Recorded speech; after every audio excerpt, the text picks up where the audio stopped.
Hello, welcome to Southsea Matters. My name's John Sands, and as you can see, we're in a wonderful environment here. We're at Wendy Budd's Apothecary. Welcome, Wendy, and thank you so much for being part of Southsea Matters. Oh, well, thank you for inviting me. Yeah, well, one thing they can't see or can't feel, they can't say the smells, the wonderful smells in here.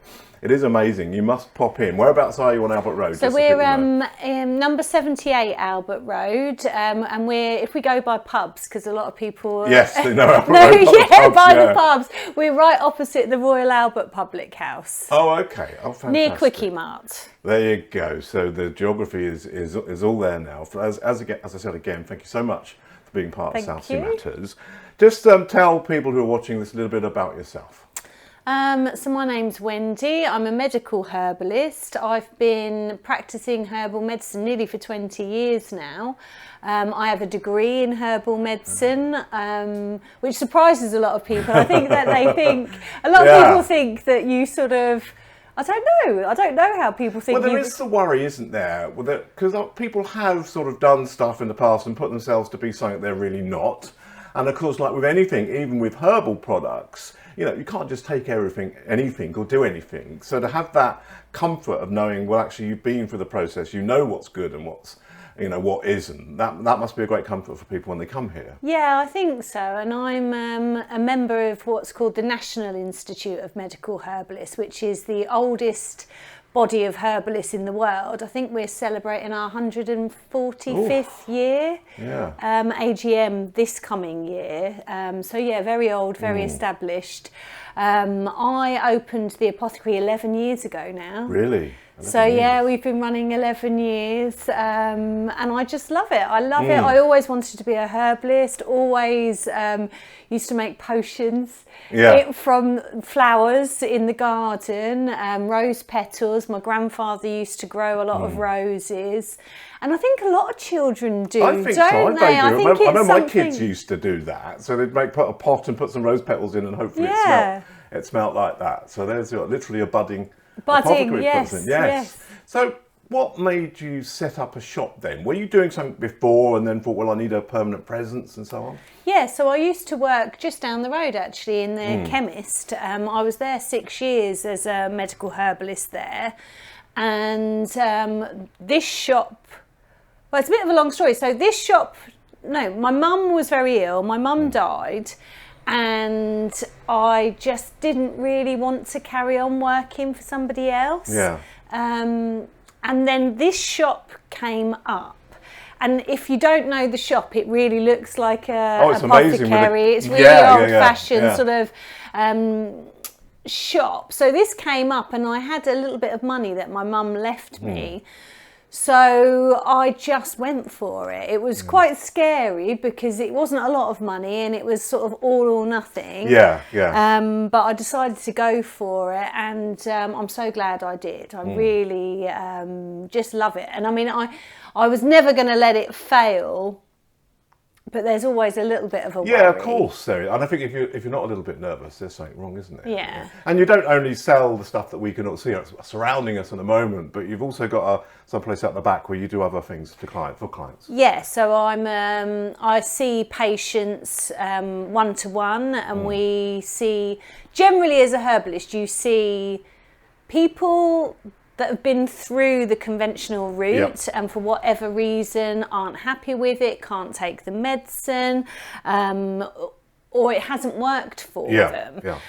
So we work with people, I would say we work to get to the root cause of the problem. Rather than just deal with symptoms. So I work a lot with people looking at diet, looking at lifestyle, mental attitude, as well as using herbal medicines. And I would say I love it because it's so diverse. I see so many different people. I mean, no day is the same. Different ages, different backgrounds. No day is the same. So is there, it sounds like a bit of a silly question actually, but I'll ask it anyway, but is there any particular product or services is peaking for you at the moment that, people are, because it changes, doesn't it? When COVID came along, then obviously you have to change and adapt to that. And now we're out the other side of that. What are you finding people are coming to you mostly for? people's mental health is a big thing. So anxiety, generalised anxiety, and acute anxiety, that's always big. Digestive complaints, chronic skin problems, eczema and things like that. But also autoimmune diseases. So the amount of autoimmune disease that we see, from sort of lupus to rheumatoid arthritis and everything in between, chronic pain disorders, things like fibromyalgia, anything that conventional medicine doesn't deal with too well, we see. So anything and everything. But I would say a lot of mental health, a lot of depression, a lot of anxiety. Yeah, sad. It's very sad, isn't it? But I think that the mental condition is as important, and looking after your body helps also towards that as well. So what motivates you to walk through the door in the morning?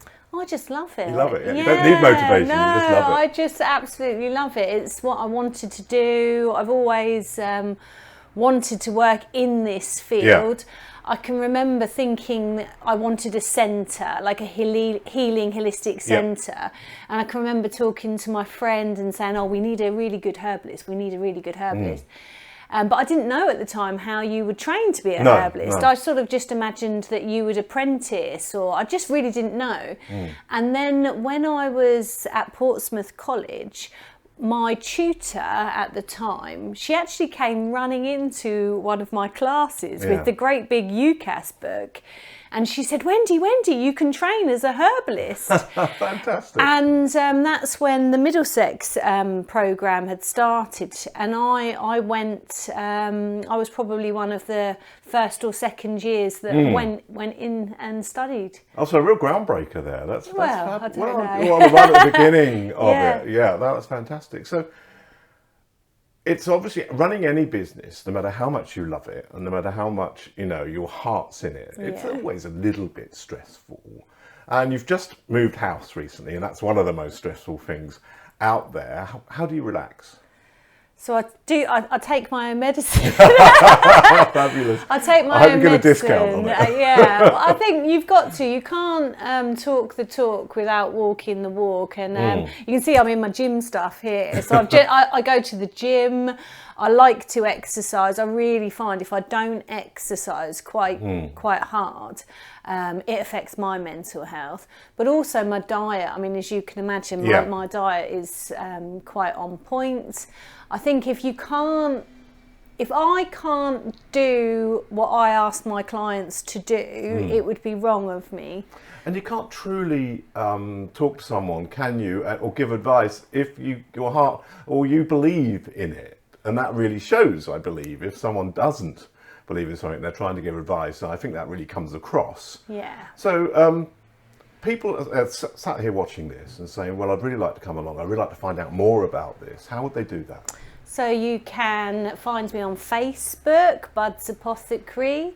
I do have a YouTube channel, which is Budding Health. Nice. I like what you did there. And we have a website as well, which is budsherbalmedicine.com. Glad to think about that then. Or they can just pop in, can't they can pop in, say hello. yes. Yeah, because it is amazing. I mean, this kind of shop, you don't see this very much anymore. No. It's very much of a time, and it's fantastic what you do there. My wife swears on your hand cream, the rose hand cream, I think it is. So that's brilliant. And thank you so much, Wendy, for taking the time out. I know you're very busy. Thank you. Hopefully we'll do this again sometime. Yeah, I would really like you to teach me how to edit some videos. Yeah, if anyone has seen my YouTube channel, they know that I can't edit. I think the last video I had my head chopped off. Yeah, well, I did that with my last one as well. Oh, so did don't you? worry, Okay. We're in good thank you company. again. No problem. Take care, and we'll speak again soon. Thank you. Bye-bye. Bye.